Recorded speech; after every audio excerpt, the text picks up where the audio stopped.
আজকে আমরা জিআইএস এর উপরে একটা ভিডিও দিচ্ছি। তো জিআইএস এ তোমাদের সিলেবাসে যেগুলো আছে সেগুলো সম্পর্কে আগে আলোচনা করে নিই। তারপরে জিআইএস এ যেটা আমাদের সবার প্রথমে জানতে হবে সেটা হচ্ছে জিও রেফারেন্সিং করতে হবে। তারপরে আছে যেটা সেকেন্ড, সেটা হচ্ছে ডিজিটাইজেশন। এবার ডিজিটাইজেশনের মধ্যে মেনলি আমাদের করতে হবে একটা পয়েন্ট, লাইন আর পলিগন। তো পয়েন্ট যে কোনো একটা পয়েন্ট বোঝাতে আমরা ব্যবহার করি লাইন, রাস্তা বা কোনো রোড বোঝাতে। আর পলিগন হচ্ছে যে কোনো জায়গা বা ওর সম্পর্কে, এগুলোর জন্য আমরা পলিগন ব্যবহার করব।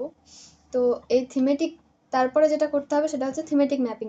থিমেটিক ম্যাপিংয়ে মধ্যে আছে কোরোপ্লেথ, পাই, বার করতে হবে। এবার এই ম্যাপগুলো করার পরে আমাদের মেনলি করতে হবে লেআউট। তো আমি যেটা করব এখন থিমেটিক ম্যাপিং করে, থিমেটিক ম্যাপিংয়ের মধ্যে যেটা কোরোপ্লেথ ম্যাপ আছে সেটা করব, করে সেটা লেআউট করব। তো তার জন্য আমরা চলে যাচ্ছি কিউজিআইএস-এ। কিউজিআইএস-এ যাওয়ার পরে আমরা এখানে দেখতে পাচ্ছি মেনু টুলবার বলে একটা অপশান আছে। তো কোরোপ্লেথ ম্যাপ করার জন্য আমাদের প্রথমে মেনু টুলবারের লেয়ারে যেতে হবে। আর আমি আগে থেকেই একটা সেভ ফাইল ডাউনলোড করে রেখেছি। তো যেহেতু সেটা সেভ ফাইল, ওই জন্য আমাদের লেয়ারে গিয়ে add layer, add vector layer করতে হবে। করার পরে এই 3 ডটে ক্লিক করতে হবে।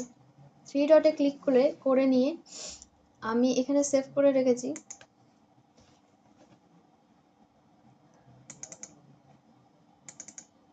যেহেতু সেভ ফাইল, ওই জন্য SHP যেটা, সেটাকে আমরা ক্লিক করে নিব। করার পরে অ্যাড করব, ক্লোজ। তো আমার ইন্ডিয়ার সেভ ফাইলটা এখানে চলে এসছে।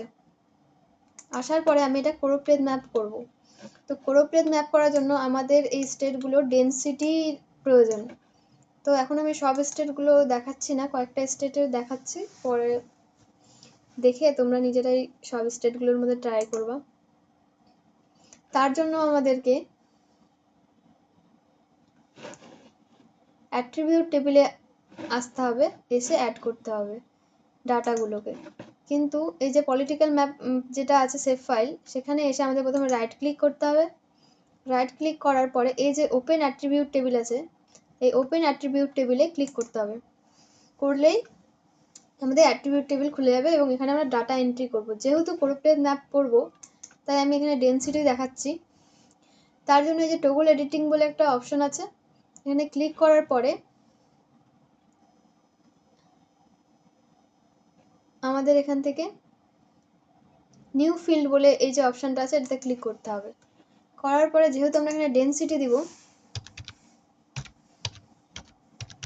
ওই জন্য ডেনসিটি দিলাম।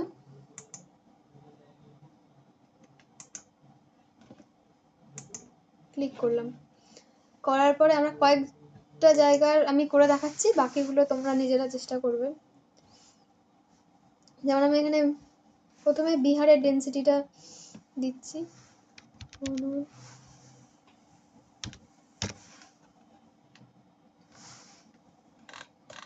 এখানে ওয়েস্ট বেঙ্গল আছে, যেগুলো পাশাপাশি কয়েকটা স্টেট, সেগুলোর আমি এখন দিচ্ছি।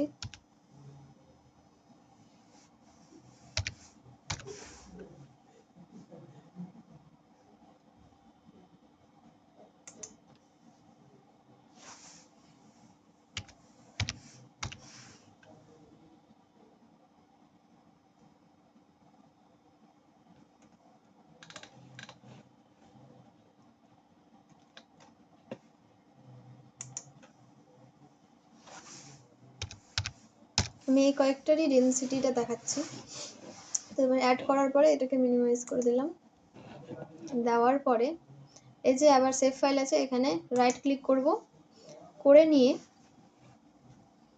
আমরা প্রপার্টিসে যাব। প্রপার্টিসে গিয়ে এই যে সিম্বলজি বলে একটা অপশান আছে, এখানে যাব। যাওয়ার পরে এই যে সিঙ্গেল সিম্বল আছে, সিঙ্গেল সিম্বলটাকে আমাদেরকে গ্র্যাটিটিউড করতে হবে। গ্র্যাটিটিউড করার পরে আমাদের এখানে ভ্যালু অ্যাড করতে হবে। যেহেতু আমরা ডেনসিটি দেখাবো, সেই জন্য আমাদের ডেনসিটি নেওয়ার পরে এইখানে ক্লাসিফাই বলে একটা অপশন আছে, এই ক্লাসিফাই ক্লিক করতে হবে। এবার আমাদের ক্লাসিফাই চলে আসছে, আসার পরে অ্যাপ্লাই, ওকে। এই যে আমাদের ডেন্সিটি ওয়াইজ চলে এসছে। যেহেতু আমি সবগুলো ডাটা নিইনি সেই জন্য সবগুলো আসেনি, তোমরা চাইলে সবগুলোর মধ্যে করতে পারো। এটা আমাদের হয়ে গেল পুরো ফ্লিপ ম্যাপ। এরপরে আমরা করব এই ম্যাপটাকে কি করে আমরা লেআউট করতে পারি।